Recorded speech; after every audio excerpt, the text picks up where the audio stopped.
एक हाथ भाई साहब, और नो चीटिंग। एक हाथ, आपका दूसरा हाथ पीछे चला जाए प्लीज। जिन्होंने मुट्ठी खोलनी है अपना एक हाथ पीछे कर लो। खोलेंगे अपने पार्टनर की मुट्ठी खोलो भाई साहब। जिनकी जिनकी खुलती जा रही है वो अपने अपने स्थान पर बैठ जाइए। हमने आपको कहा था एक हाथ से कुछ भी करके मुट्ठी खोलनी है। करके वेरी गुड।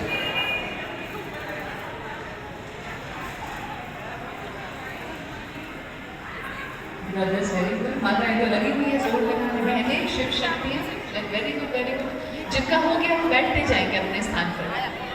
बहनें बैठ जाएंगी, आवाज नहीं करेंगे प्लीज। आपको लगता है कि जोर के बिना कुछ और ऑप्शन भी हो सकता है? हमने आपको कहा था एक हाथ से मुट्ठी खोलनी है। जोर तो बोलना ही नहीं था, आप तो दोनों जोर लगा रहे हो सिर्फ। बैठिए। It was a very small ice breaking session, but आपको हम ये बताना चाहते हैं, आप इमेजिन करिए एक बार स्कूल की असेंबली में, चंडीगढ़ का one of the very good school हमें बुलाया, स्कूल्स में जाते हैं तो वहाँ मेरे सामने लगभग, आप सोच लो कितनी क्लास स्ट्रेंथ होगी, असेंबली थी है ना, पूरा स्कूल था एंड 7th स्टैंडर्ड के रोज मेरे सामने बने हुए थे। 7वीं कक्षा के बच्चे मेरे सामने खड़े थे और उनको हमने ये वाली एक्सरसाइज कराई। आप अगर सभी इधर आ जाएंगे तो वेरी गुड, आप इधर आ जाए। लेट आने वालों को साइड में बैठना होता है, अच्छे बच्चे आगे जल्दी आने वाले बीच में बैठे। भाई साहब उनकी कुर्सी लेकर आइए। वेरी गुड भाई जी। इतना के बैठ जाइए बैठ जाइए। तो वो जो 7th स्टैंडर्ड के बच्चों को जब हमने ये सेशन कराया, आप इमेजिन करो मेरे सामने तो इतने साइज के जितने बच्चे खड़े थे और जैसे मैंने कहा आपने अपने एक हाथ से सामने वाले की मुट्ठी खोलनी है। अब एक हाथ में तो ऑप्शन बहुत सारे हैं, गिगल कर लो, गुदगुदी हो सकती है। एक हाथ से आप उसका हाथ पकड़ के बोल सकते हैं यार हाथ तो दिखा, तूने कभी हाथ ही नहीं दिखाया अपना, मेरे को बहुत अच्छा हाथ देखना आता है, हाथ मिला ले मेरे से, प्लीज अपना हाथ खोल दे। आपको सिर्फ जोर, आपको जोर तो मैंने बोला ही नहीं था, मैंने कहा था एक हाथ से खोलनी है। तरीके बहुत सारे हो सकते हैं। एक भाई जी को मैंने देख, जिन्होंने हाथ यूज ही नहीं किया, सिर्फ शब्दों से भी तो खोली जा सकती थी, प्लीज बोल सकते थे प्लीज अपना हाथ खोल दो, आप प्लीज अपना मुझे हाथ दिखाएंगे, मैंने कभी आपका हाथ नहीं देखा। एनीथिंग, ऑप्शंस हमारे पास बहुत है, पर वो आप इमेजिन करो हम हमेशा मन क्या कहाँ जाती है बुद्धि, हमेशा जोर पे, रिएक्शंस पे। आज हम मानसिक स्थिरता की बात कर रहे हैं, आर्ट ऑफ स्टेबिलिटी। अब आप उन बच्चों का रिएक्शन सुनो, जैसे वो 7th क्लास के बच्चों ने मेरी ये पॉइंट सुना कि आपने एक हाथ से मुट्ठी खोलनी है, उस बच्चे ने अपना एक हाथ मुक्के के रूप में बनाया, जिसको नहीं बोला गया था बनाने के लिए, और उसने अपने पार्टनर के पेट में इतनी बुरी तरह मुक्का घुसाया कि हाथ को क्या खुलना था वो तो सब कुछ ही खुल गया उसका।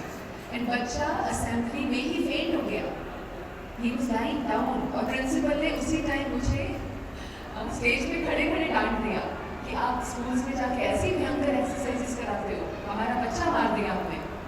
मैंने कहा मैंने नहीं मारा, पर आप सोच के देखो आपके स्कूल के बच्चे जोर लगाने के चक्कर में हमने कैसा जोर लगाया था। तो मन को आज सिर्फ नकारात्मक ही पॉइंट समझ आते हैं कि अगर मैंने कोई काम करना है तो सिर्फ उसमें या तो गुस्से वाला ऑप्शन है या जोर जबरदस्ती वाला ऑप्शन है। बचपन में हमें अपनी मॉरल क्लास में मॉरल साइंस की क्लास में एक स्टेप फॉर्मूला हमारे सीखे कभी क्या होता है,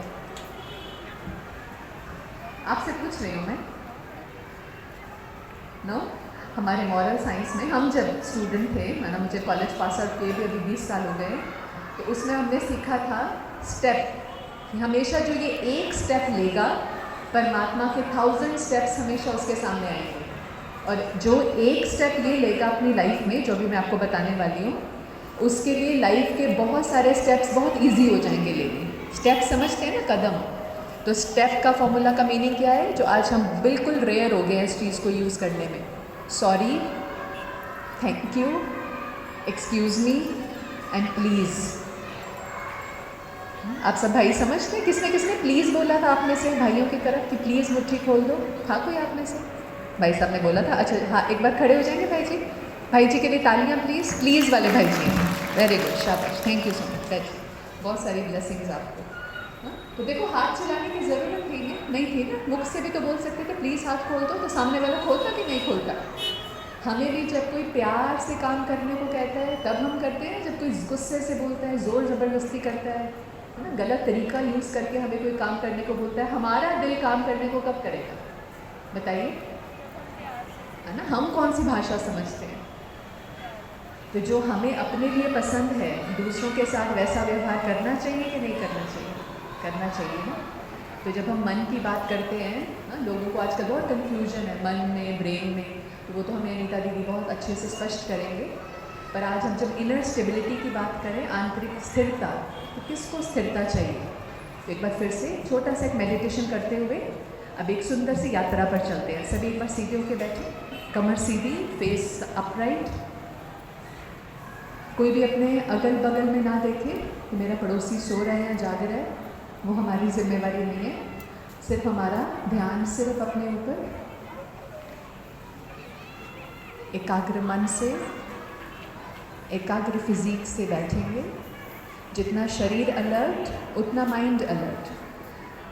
मेडिटेशन में हमको ये भी सिखाया जाता है, अगर हमारा बैठक का पोस्चर भी ऐसे होता है ना, जैसे बच्चों को भी क्यों बोलते हैं सीधे होके बैठ के पढ़ो, क्योंकि जैसे हमारी स्पाइन भी ऐसे हुई तो जो ब्लड का फ्लो मस्तिष्क को प्रॉपर जाना चाहिए वो नहीं जाता है ना, तो भी हमारी एकाग्रता में कमी रहती है।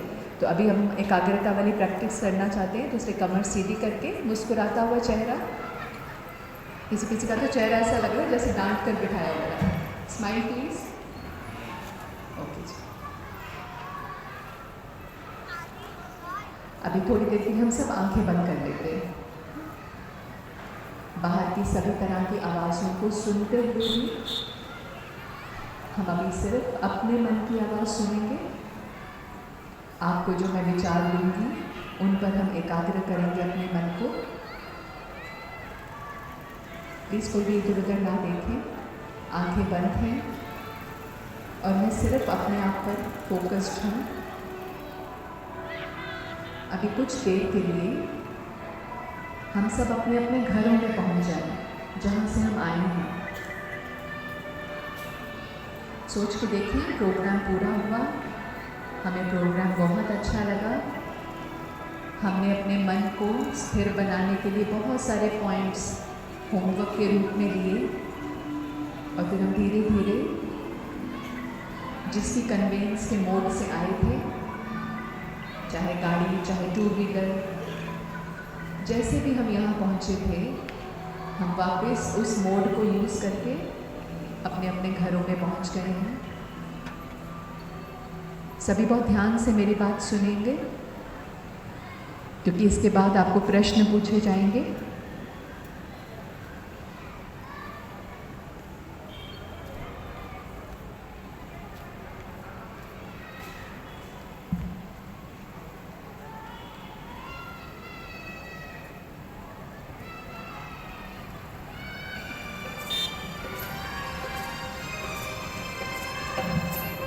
अभी आदरणीय अनीता दीदी हमारे बीच में हैं। एक बार हम दीदी का वेलकम कर लेते हैं, फिर इस एक्सरसाइज को कंटिन्यू करेंगे।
चार था हमें, वो घड़ियाँ आ पहुँची हैं।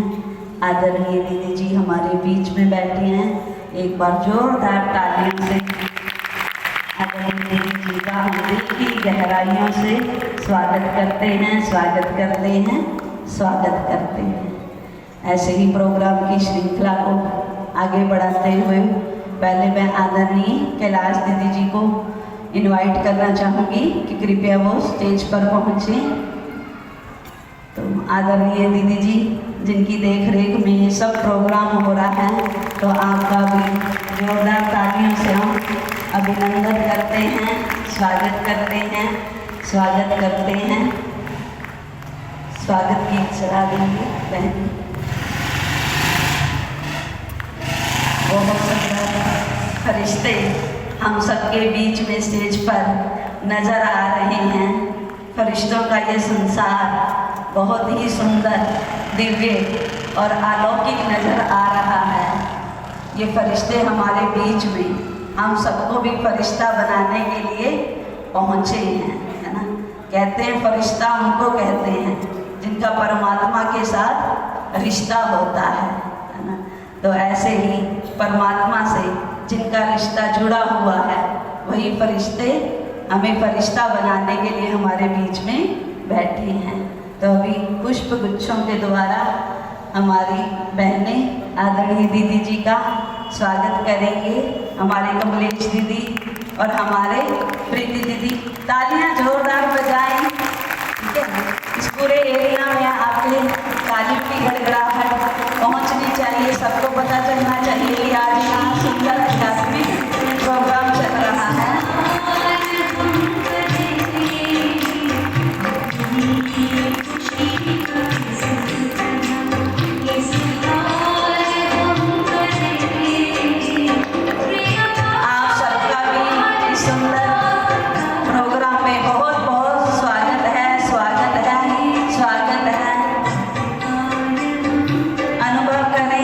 परमात्मा हम सबके ऊपर सुंदर आशीर्वाद के पुष्पों की वर्षा कर रहे हैं।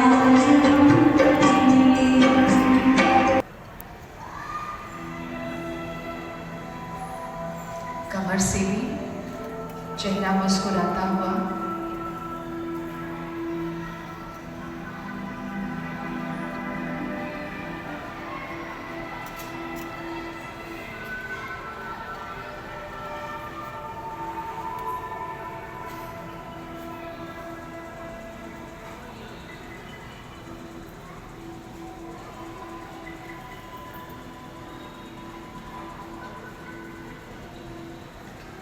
सभी अपने मन में ये चित्र बनाइए कि हम जिस भी स्थान से आए हैं,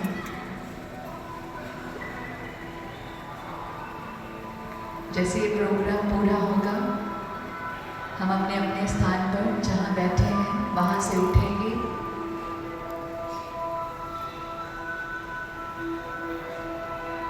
अपने आप को बहुत अच्छी बातों का होमवर्क रिवाइज कराते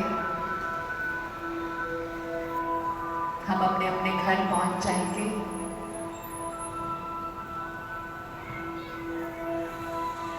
मन से देखते जाइए हम घर पहुंच गए। जहाँ भी आपका लिविंग रूम है, ड्राइंग रूम है, वहाँ जाकर बैठ गए।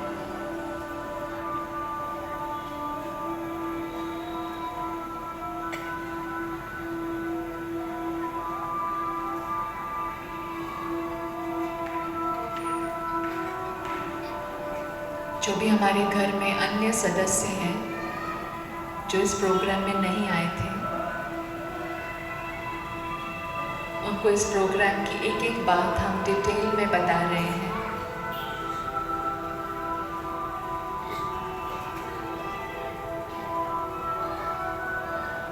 वो खुशी, वो उमंग हमारे चेहरे से उनको नजर आ रहा है।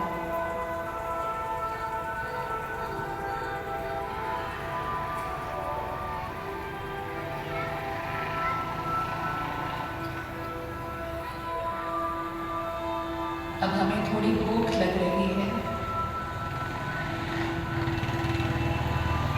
हम उठते हैं, किचन में जाते हैं, और अपने लिए कुछ खाने की व्यवस्था करते हैं।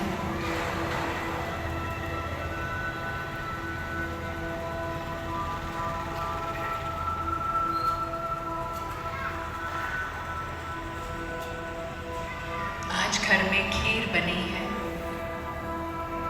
तो किचन में जाकर बहुत सभ्यता से एक कटोरी लेते हैं, चम्मच लेते हैं, गरम गरम खीर उसमें डालते हैं और जहाँ खाना खाने का स्थान है घर में, वहाँ आकर बैठकर बहुत खुशी से परमात्मा की याद में एक चम्मच बहुत आराम से हम उस खीर का स्वीकार करते हैं, उसका टेस्ट भी ले रहे हैं।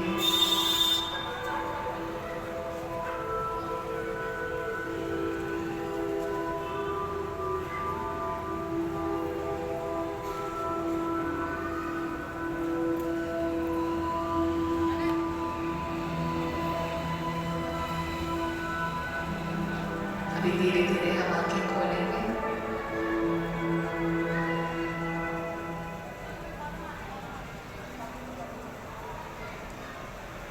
जब हम मन की बात करते हैं तो मन एक पंछी की तरह कहाँ से कहाँ पहुँच जाता है। सभी अपने अपने घरों में पहुँचे थे। आप में से जिसने जिसने खीर नहीं खाई वो हाथ खड़ा करेंगे। नहीं खाई, नहीं खाई।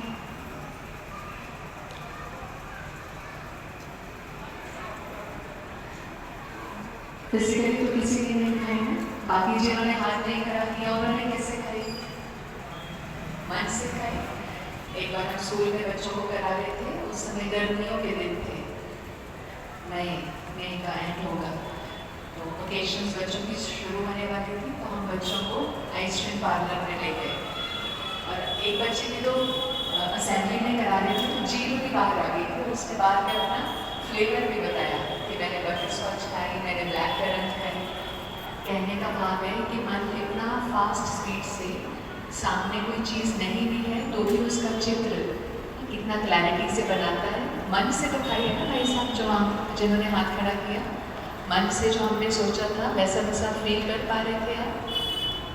जी हाँ जी, तो वो तो हम कर पा रहे थे ना, तो मन से तो हमने उसका स्वाद लिया ना।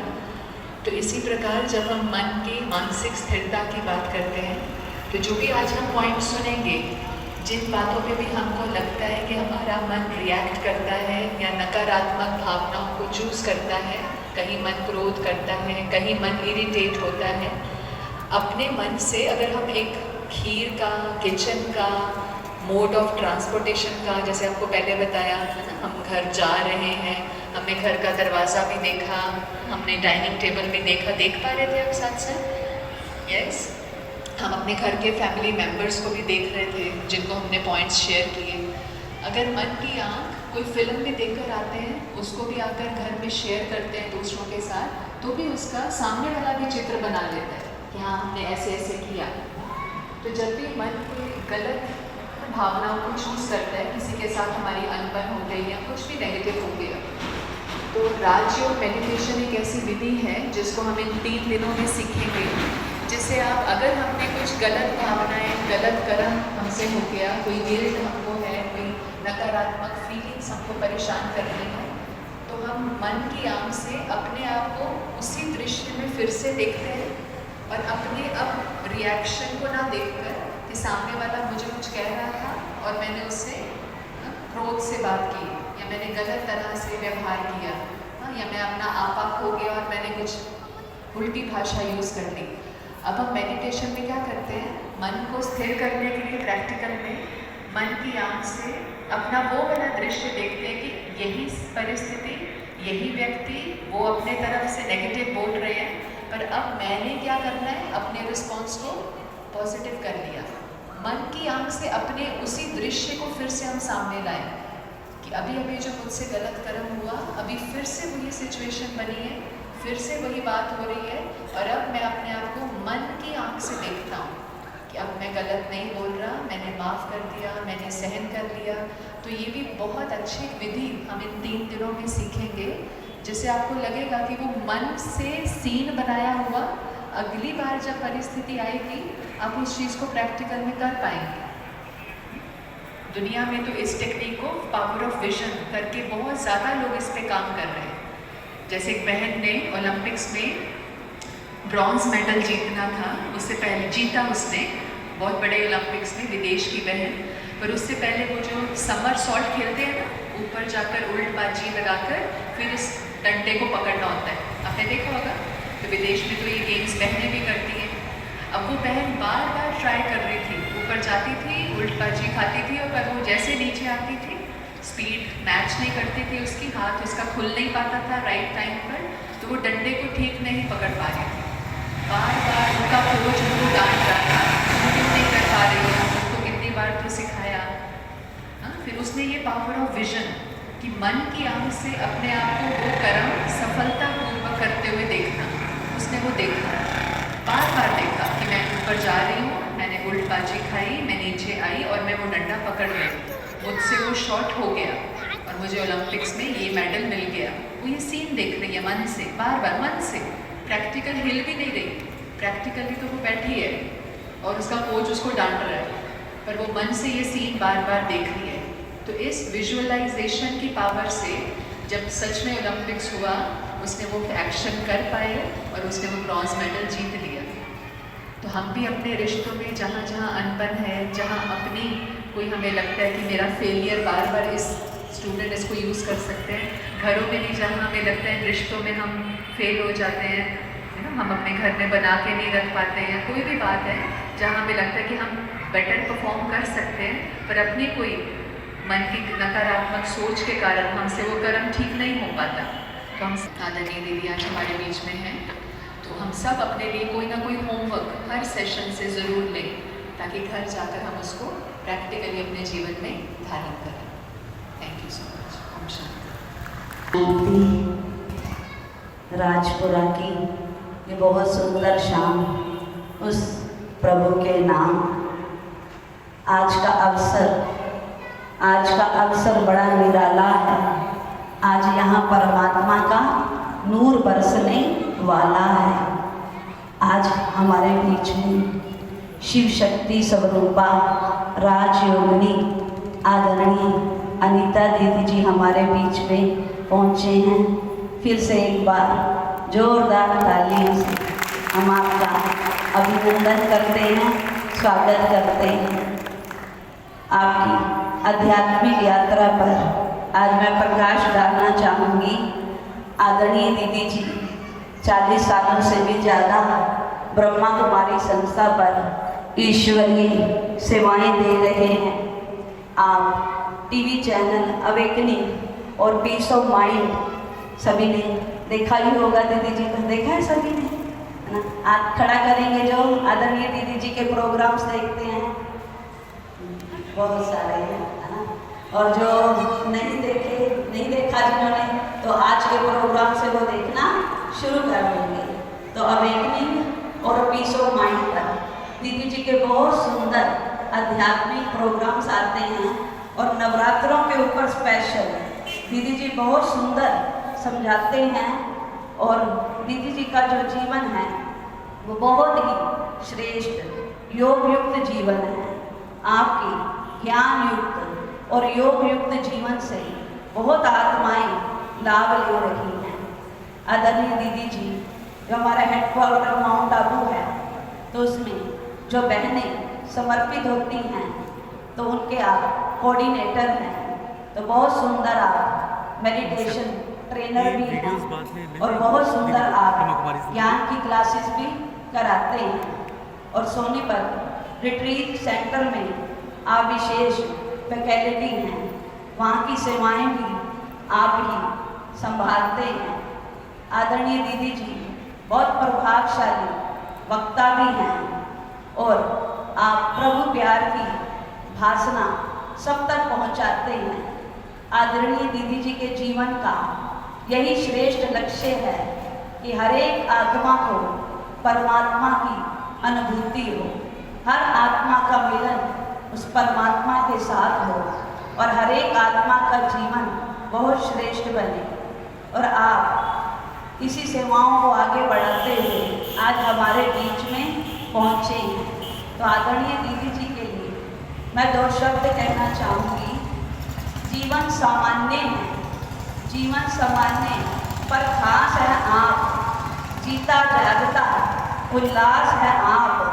कोई अंधेरा ना रोक सके जिसे, कोई अंधेरा ना रोक सके जिसे, वही ज्ञान सूर्य परमात्मा का पवित्र प्रकाश है आप, वही ज्ञान सूर्य परमात्मा का पवित्र प्रकाश है आप। जो आज का हमारा टॉपिक है मन की स्थिरता, बहुत ही सुंदर टॉपिक है ना, क्योंकि लगभग सभी की यही शिकायत होती है कि मन को कंट्रोल कैसे करें। मन चंचल है, मन एक घोड़ा है जो भागता ही रहता है, तो उस पर विजय कैसे पाए। तो इसी पर बहुत सुंदर आज आदरणीय दीदी जी अपने विचार हमारे सामने रखेंगे। कहते हैं मन पर विजय प्राप्त करनी है तो ज्ञान बहुत ही जरूरी है। मन ही मन को जानता, मन ही मन को जानता, मन ही मन का मीत, मन ही मनमानी करे, मन ही मनमानी करे, मन की मन से प्रीत। मन झूमे मन बावरा, मन झूमे मन बावरा, मन की अद्भुत रीत। मन के हारे हार है, मन के जीते जीत। मन पर जीत पाली तो पूरे जगत पर ही जीत पाली, है ना। तो आदरणीय दीदी जी आज हम सभी आत्माओं को मन पर विजय कैसे पाएं उस पर विशेष प्रकाश डालेंगे। और सभी अपने मोबाइल स्विच ऑफ रखेंगे। जैसे प्लेन उड़ता है तो उस पर भी सभी यात्रियों को ये सूचना दी जाती है कि अपना मोबाइल स्विच ऑफ करें। तो हमारे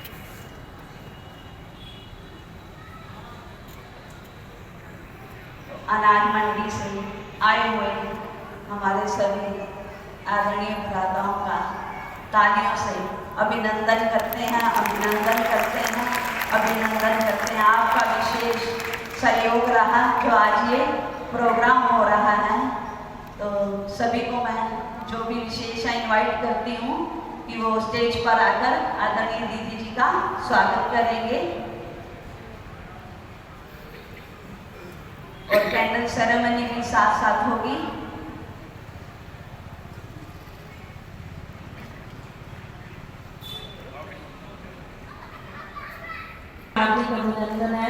अभिनंदन है। हमारे राधे श्याम भाई जी निरंकारी मिशन से बहन जी भी साथ आएंगे, वो भी दीदी जी का वो भी स्वागत करेंगे।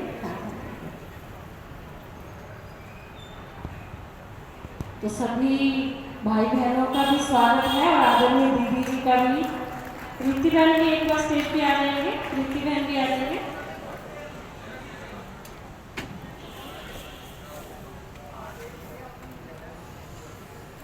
आगे चले जाओ, आगे चले जाओ।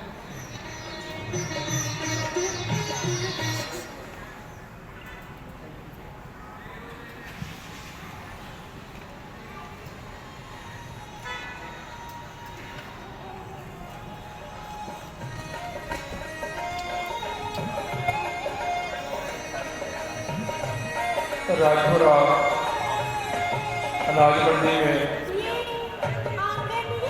आज बहुत ही एक सुखद खुशियों भरा वातावरण जो हम यहाँ देख रहे हैं। हमारे प्रधान जी सर रुपेंद्र सिंह जी रूबी, सारी मैनेजमेंट, सभी आरती भाइयों की तरफ से मैं ब्रह्म कुमारी सिस्टर अनीता जी, जिनके बारे में अभी आपने सुना, कितने सुंदर रूप से इस समाज का जो वातावरण है, पीस ऑफ माइंड पर भी, और अभी जो हम सुन रहे थे इनर स्टेबिलिटी, इसके ऊपर भी हम इनके विचार सुनेंगे। अनाज मंडी के अंदर इनका पहुंचने पर मैं सभी आर्ट के भाइयों की तरफ से इनका हार्दिक स्वागत करता हूं। सभी रिक्वेस्ट क्लैपिंग करके इनका वेलकम करें।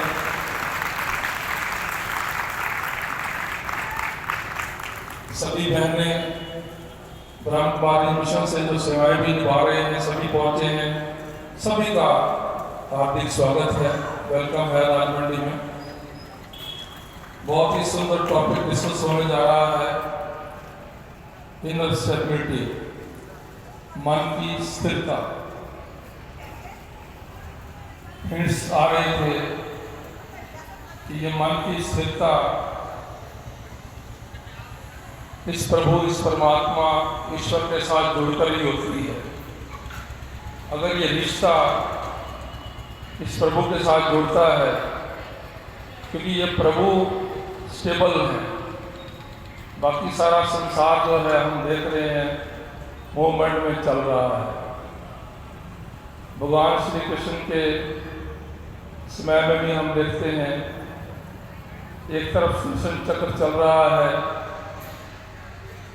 दूसरी तरफ भगवान खुद सारी लीला कर रहे हैं।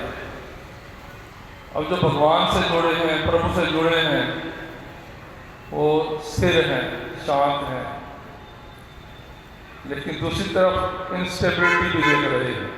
समाज का, परिवारों का सुंदर बन पाए, हमारे मनों के अंदर स्थिरता आ पाए, हमारे कारोबारों के अंदर इस प्रकार इसमें आपका जो पम्पलेट है इसमें लिखा है कि वर्क, इस पर हमारा आपस में वातावरण सुंदर बन पाए, तो इसके लिए मैं एक बार फिर इनका थैंक्स भी करूँगा और इनसे आशीर्वाद की कामना करूँगा कि जो भी आप यहाँ हमें देकर जाएं, उस शिक्षा को हम अपने अपने घरों तक लेकर जाएं, ताकि हमारे घरों के वातावरण सुंदर हो पाए, हर घर में सुख और शांति का वातावरण बन पाए। थैंक यू जी, धन्यवाद, थैंक यू वेरी मच। ओम शांति।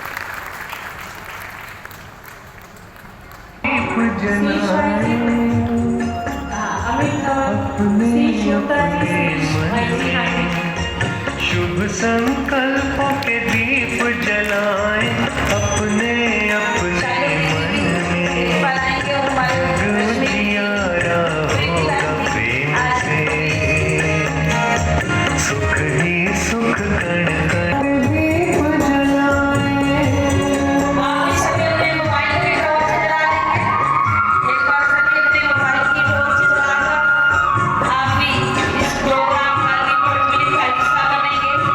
सभी अपने मोबाइल पर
शांति। सभी बोलेंगे 2 बार और मेरे बीच। ओम शांति। ओम शांति।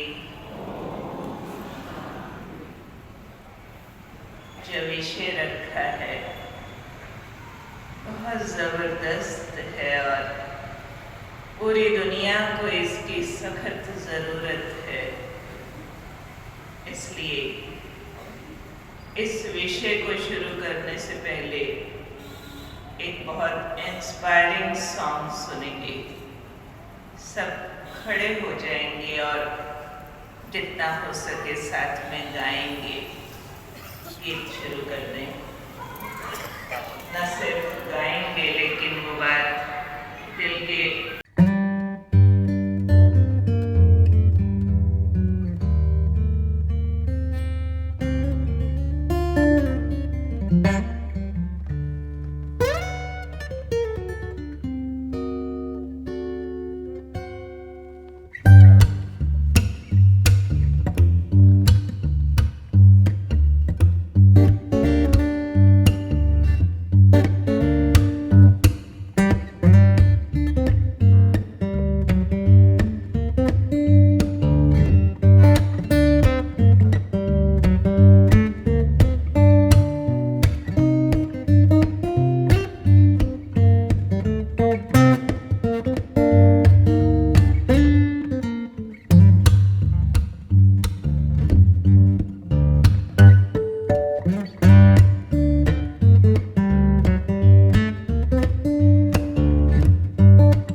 ये जिंदगी का दस्तूर है, इसे रोका नहीं जा सकता। सिर्फ ध्यान देना है अपनी शक्तियां बढ़ाने पर। हम सब एक इंतजार करते रहते हैं कि दुनिया कब सुधरेगी, हमारी समस्याएं कब खत्म होंगी, और एक रेडीमेड शांति के इंतजार में है। कोई ऐसा मिलेगा, हमारे सिर पे हाथ रख देगा और हम खुश हो जाएंगे, शांत हो जाएंगे। ऐसा ही है ना? एक रेडीमेड सुख और शांति हमें आशीर्वाद रूप में चाहिए, लेकिन याद रखो आज जिंदगी में जो कुछ भी मिला है हमें अपने कर्म से मिला है। भले बिगड़ गया है कुछ, सुधरेगा भी हमारे कर्म से। कर्म से भी पहले एक चीज होती है, समझ।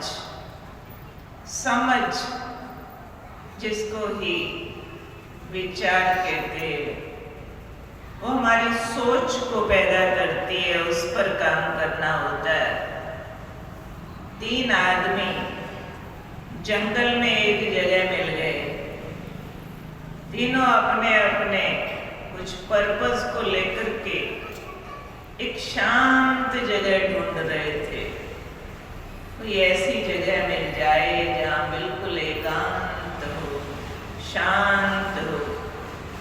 उनमें एक फिलोसोफर था, उसको अच्छी अच्छी रचनाएं लिखने के लिए कोई शांत जगह चाहिए थी।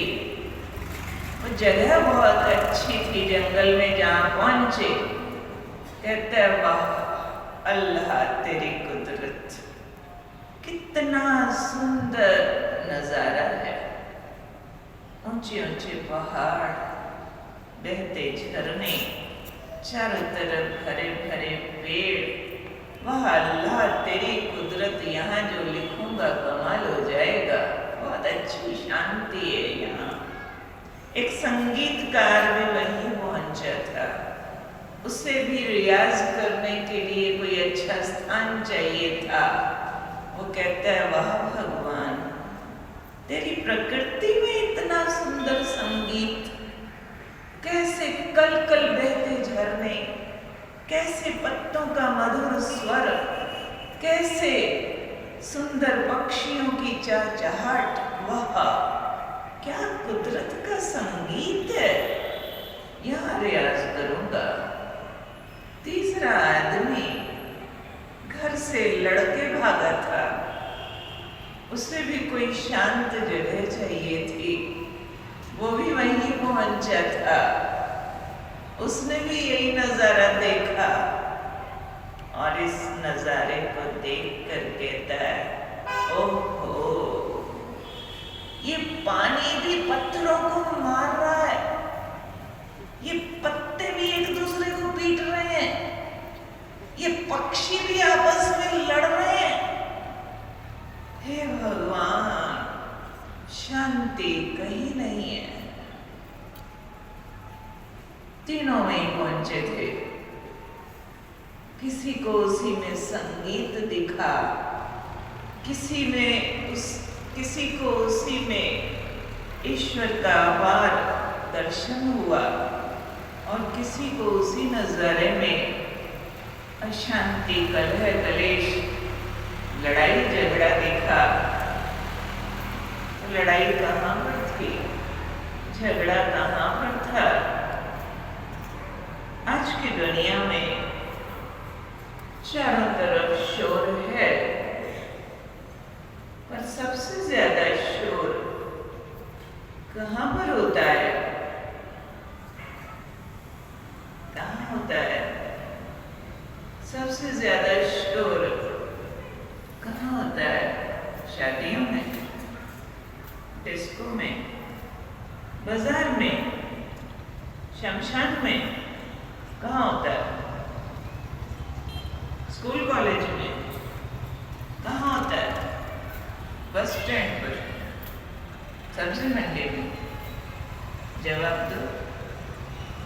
सबसे ज्यादा शोर मन में होता है। देखो सब ठीक उत्तर दे रहे हैं। अगर मन में शोर है तो आप कितनी भी शांत साउंड प्रूफ गुफा के अंदर चले जाओ ना, वहां भी आपको शोर महसूस होगा। Most important thing is manage your noise of mind. अंदर के शोर को मैनेज कर लिया जाए अगर, तो बाहर की बड़ी से बड़ी समस्याएं भी आपको प्रभावित नहीं करेंगी।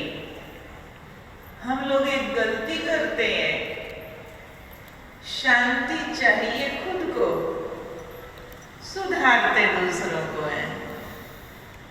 गालिब ने बहुत सुंदर एक बात लिखी है। गालिब, सारी उम्र हम एक भूल करते रहे। गालिब, सारी उम्र हम एक भूल करते रहे। धूल लगी थी चेहरे पर, आईना साफ करते रहे। होता है ऐसे कि नहीं? एक मियाँ बीबी ने एक मकान किराए पर लिया और वो खिड़की से बाहर दूसरे घर की तरफ देखते थे जहां वो लोग कपड़े सुखाकर डालते थे। दोनों जने रोज एक बात कहते थे, हाय हाय कैसे गंदे लोग हैं, कैसे मैले कपड़े हैं, इनकी दीवार भी मैली है, गंदा गंदा घर रखा हुआ है, साफ ही नहीं करते, साफ ही नहीं करते। 6-8 महीने तक ऐसे बोलते रहे। एक दिन उन्होंने अपने घर का वाइट वॉश कराया, अपने खिड़की दरवाजे साफ किए और सुबह जैसे ही उठी वो माता जी अपनी खिड़की से बाहर देखते ही कहने लगी, ओ देखो जी इधर आओ, आज इनका घर बहुत साफ लग रहा है। आज इन्होंने कपड़े भी अच्छे साफ धो के सुखाए हैं। अपने घर के शीशे मैले थे तो दूसरे का घर मैला दिखने लगा। अपने शीशे साफ कर लिए तो दूसरे का घर भी साफ दिखने लगा। इसलिए अपने अंदर की सफाई करने की जरूरत है। जो बात टॉपिक रखा है, इनर स्टेबिलिटी, स्टेबिलिटी क्या होती है और कैसे लानी है, इस पर हम 3 दिन बात करने वाले हैं। जरा एक मन बना लीजिए कि मैंने हर हाल में अपने मन को शांत और सुखी बनाना है। क्या करना है? लक्ष्य लेके बैठो। लक्ष्य से लक्षण आते हैं। क्या लक्ष्य रखना है? मैंने हर हाल में अपने मन को शांत और सुखी बनाना ही है। किसने बनाना है? बोलिए। मैंने। किसने बनाना है आपके मन को शांत और सुखी? बोलिए। मैंने। मदद हम करेंगे। काम किया कराया दे देवे या आप करेंगे? करेंगे। अपने मन पर हमको काम करना है। और मन बहुत भोला है, जैसा चलाना चाहो चलता है।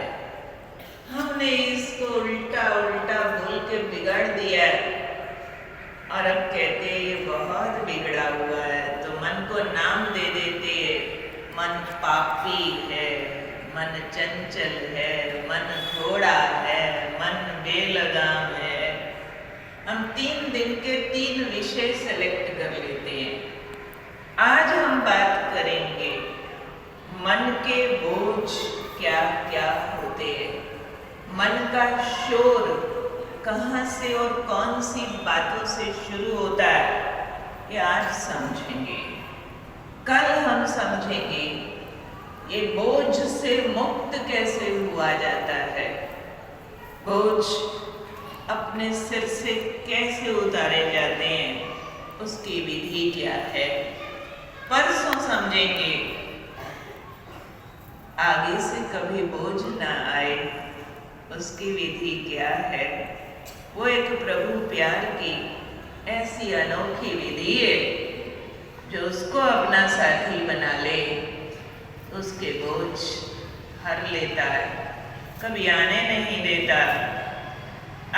बात करेंगे, कौन है जो हमारे मन में शोर मचाता रहता है? कौन है? पहले हम समझ लें ये मन क्या होता है। आप सबको मालूम है मन क्या होता है? बहुतों ने सुना होगा, मन को घोड़ा भी कहते हैं, शेर नहीं कहते, हाथी नहीं कहते, घोड़ा क्यों कहते? दुनिया में भी हॉर्स पावर मशहूर है, लॉयन पावर, एलिफेंट पावर कभी सुना नहीं होगा। घोड़ा बहुत शक्तिशाली जानवर होता है, युद्ध में काम आता है। शेर पे चढ़ के युद्ध नहीं किया जाता। हाथी भी युद्ध के लिए उतना कामयाब नहीं है जितना घोड़ा है। घोड़ा सारी उम्र कभी बैठता नहीं है। घोड़े के नीज के अंदर एक लॉक सिस्टम होता है, वो खड़े खड़े सोता है। जब उसको सोना होता है ना, उसके घुटने ऑटो लॉक हो जाते हैं और वो खड़े खड़े सो जाता है। पावरफुल है, इसलिए उसको बैठने की भी ज़रूरत नहीं पड़ती है। तो मन घोड़ा है, कभी बैठता नहीं है, ये तो चलता रहता है, दौड़ता रहता है, रुकता नहीं है। अब इस घोड़े की एक कहानी सुना देती हूँ आप लोगों को। कहते हैं एक बार घोड़े को शेर ने घायल कर दिया। घोड़ा बहुत दुखी हुआ, अंदर रिवेंजफुल हो गया, बदले की भावना आ गई कि मैंने शेर को मारना है। पर अकेले की हिम्मत नहीं पड़ रही थी, कहीं शेर मुझे खा ना जाए। उसने कईयों से मदद मांगी कि मुझे मदद करो, मैंने अपना दुश्मन शेर मारना है। तो वो अपने से बड़े बड़े जानवरों के पास गया, ऊंट के पास गया, गैंडे के पास गया, भैंसे के पास गया, सबको बोला मदद करो, शेर मारना है। सबने मना कर दिया, नहीं हम तो नहीं जाएंगे, कौन मरेगा शेर के सामने जाके। आखिर घोड़ा आदमी के पास गया, आदमी को जाकर कहता है मदद करो, मैंने शेर मारना है। आदमी ने कहा ठीक है, मैं तुझे मदद करूंगा शेर मारने में, पर मेरी एक शर्त है। इसके लिए मैं तेरे नाक में नकेल डालूंगा, तेरे ऊपर काठी लगाऊंगा, लगाम लगाऊंगा, चढ़ के बैठूंगा, चाबुक मारूंगा और जिधर दौड़ने को बोलूं उधर दौड़ता चलना, तब शेर को मार दूंगा। घोड़े ने कहा कुछ मर्जी करो, मेरा दुश्मन मरना चाहिए। आदमी ने कहा ठीक है। आदमी ने उसके ऊपर काठी लगाई, नाक में नकेल डाली, चढ़ के बैठ गया, चाबुक लगाता, लगाम खींचता, दौड़ा चला उसको जंगल में।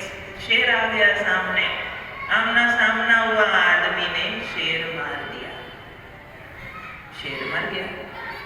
अब घोड़ा कहता है आदमी को उतरो मेरे ऊपर से। आदमी कहता है अब नहीं उतरूंगा तेरे ऊपर से, मैं समझ गया हूं तुम कितने काम का जानवर हो। अकेला तो शेर को भी मैं नहीं मार सकता था, तेरे ऊपर चढ़कर शेर भी मारा जा सकता है। अब मुझे समझ आया। कहते हैं तब से घोड़ा आदमी की सवारी बना हुआ। ये तो एक कहानी है, कौन जाने कितनी सच्ची है। कहानी तो कहानी होती है, और दूसरी कहानी बहुत सच्ची है। ये मन रूपी घोड़ा है और मनुष्य आत्मा जो है वो इस पर सवारी कर ले तो तो बड़े से बड़ी समस्याओं रूपी शेर मारे जा सकते हैं। और अगर कोई इस घोड़े की सवारी न करे, इसकी गुलामी कर ले, तो यही मन रूपी घोड़ा खाई में गिरा सकता है, बड़ी बड़ी समस्याओं में हार दिला सकता है। अब जांच करते हैं इस मन पर कौन कौन से बोझ है। ये शेर से भी अधिक ताकत वाला मन हम सब लेकर के घूम रहे हैं, लेकिन बोझ के नीचे हमने दबा दिया है। सबसे बड़ा बोझ आज के मनुष्य के मन पर इच्छाओं का बोझ है कि नहीं? है कि नहीं? है कि नहीं? 1000 वाले को लाख चाहिए, लाख वाले को करोड़ चाहिए, करोड़ वाले को बहुत सुख शांति है। अरब खरब वाले को, रिचेस्ट इन द वर्ल्ड को अपार सुख शांति है। हम सब जानते हैं नहीं है, फिर भी इच्छाएं बेलगाम घोड़े की तरह हमको दिन रात नचाती रहती हैं, और हम छोटी छोटी इच्छाओं के बीच पे गुलाम की तरह नाचते रहते हैं। एक भाई अपने घर के बाहर नई कार धो रहा था, दूसरा बाहर निकला, कहता अच्छा नई गाड़ी ली है। पहला कहता है नहीं नहीं मैंने नहीं ली, मेरे भाई ने दी है। दूसरा वाला कहता है काश ऐसा कोई भाई मेरा भी होता, मुझे नई गाड़ी देता। इतने में उसकी वाइफ अंदर से निकल आई। वो कहने लगी ऐसे क्यों नहीं कहते हो, काश वो भाई मैं होता जो अपने भाई को गाड़ी देता। है तो इच्छाएं ही एक इच्छा भिखारी बना देती है। कोई मुझे दे दे। इच्छाओं का भिखारीपन इतना बढ़ गया है, जो लोगों ने एक कहावत बना दी है कि भारत में कहावत है, कोई आया है मेहमान घर में, कहेंगे क्या लेकर आए हो। जब जाने लगेगा तो कहते हैं क्या देकर जाओगे। एक रिक्शा वाले से भी हम बार्गेनिंग करते, 10 रुपया मांगता, 5 रुपया ले लेना। खुद 6 लाख रुपया रोज कमाते हो, रिक्शा वाले का 5 रुपया कट करते हैं, वहां भी हम भिखारी है। तो इच्छा है जो हमें मंगता बना देती है। एक इच्छा है जो हमें दाता बना सकती है। देने की इच्छाएं, मेरे से आगे तुम जाओ, तुम भी सुखी रहो, तुम भी शांत रहो, वरना तो इन्हीं इच्छाओं ने संसार को स्वर्ग से नर्क बना दिया है। कहते हैं एक बार एक नेताजी की मौत हो गई। इच्छाओं का रूप बताती हूँ कैसे तंग करता है। और मौत के बाद उन्हें धर्मराजपुरी में ले जाया गया। वह डरे हुए थे, पता नहीं अब मेरा क्या होगा। वहां जाकर उन्हें एक खुशखबरी मिली कि धर्मराजपुरी के नियम बदल गए हैं। अब न्याय धर्मराज जी नहीं करते हैं, फिर कौन करता है? तो पता चला यहाँ भी इलेक्शन होते हैं, वोट इकट्ठे करने पड़ते हैं।